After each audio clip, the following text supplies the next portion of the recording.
Nous avons proposé aux chefs d'État africains de réorganiser notre présence. Comme on est très poli, on leur a laissé la primauté de l'annonce. Mais vous ne trompez pas, c'est nous qui l'avons... Et parfois, il a fallu les pousser. Mais pas parce qu'on est poli, correct et qu'on se réorganise nous-mêmes, qu'il faudrait que ce soit retourné contre nous en disant ils sont chassés d'Afrique. Je peux vous dire que dans bien de ces pays, on ne voulait pas enlever l'armée française ou même la réorganiser. Mais on l'a assumé ensemble. C'est ça le partenariat. Et donc oui, nous sommes en train d'ouvrir un partenariat de sécurité et de défense nouveau, où on aura des bases stratégiques. Djibouti en fait partie, c'est pourquoi elle est d'une toute autre nature. Je l'évoquais devant nos militaires, elle sera pérenne, stable, parce qu'elle est régionale. Et on va demander à nos partenaires de savoir exprimer leurs besoins en termes de défense. Après ces propos qui ont été tenus par M.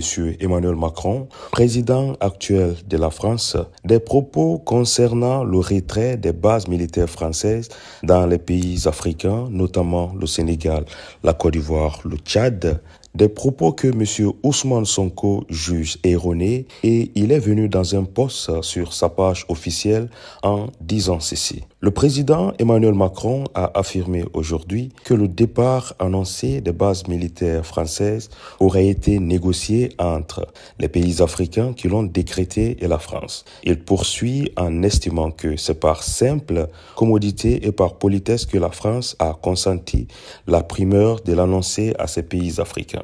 Je tiens à dire que, dans le cas du Sénégal, cette affirmation est totalement erronée. Aucune discussion ou négociation n'a eu lieu à ce jour et la décision prise par le Sénégal découle de sa seule volonté en tant que pays libre, indépendant et souverain. Il déclare enfin qu'aucun pays africain ne serait aujourd'hui souverain si la France ne s'était déployée. Il y a une partie, c'était notre engagement contre le terrorisme depuis 2013. On avait raison.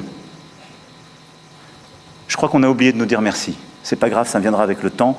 L'ingratitude, je suis bien placé pour le savoir, c'est une maladie non transmissible à l'homme. Mais je le dis pour tous les gouvernants africains qui n'ont pas eu le courage, vis-à-vis de leurs opinions publiques, de le porter, aucun d'entre eux ne serait aujourd'hui avec un pays souverain si l'armée française ne s'était pas déployée dans cette région.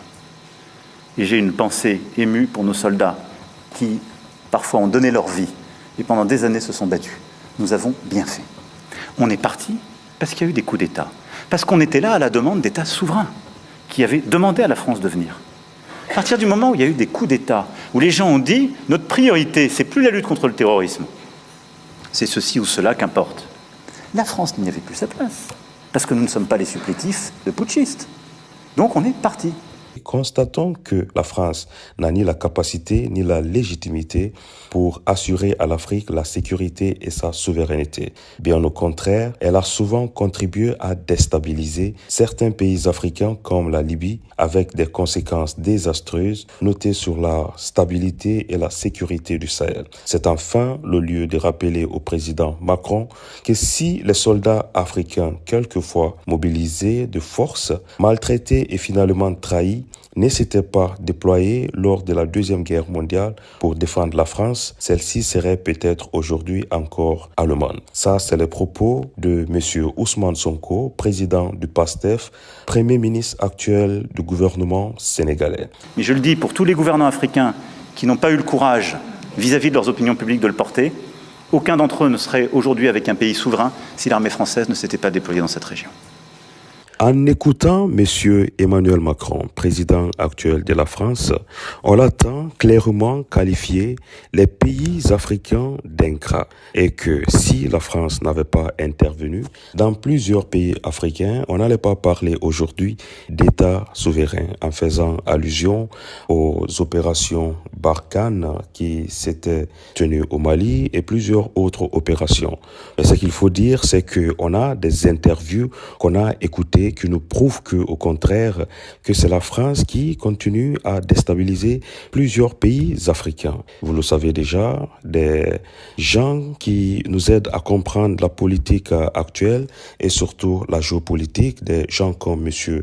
Franklin Nyamsi, n'arrêtent pas de nous dire quels sont les plans de ces gens et comment est-ce qu'ils cherchent à chaque fois à renverser la situation en se prenant pour des coupables. Je pense que la réponse de M. Ousmane Sonko, actuel Premier ministre du Sénégal, est une réponse de taille et c'est ce à quoi on s'attend de nos dirigeants africains. Si vous avez aimé cette réponse de M. Ousmane Sonko, n'oubliez pas de laisser un commentaire et surtout aussi cette sortie de M. Emmanuel Macron.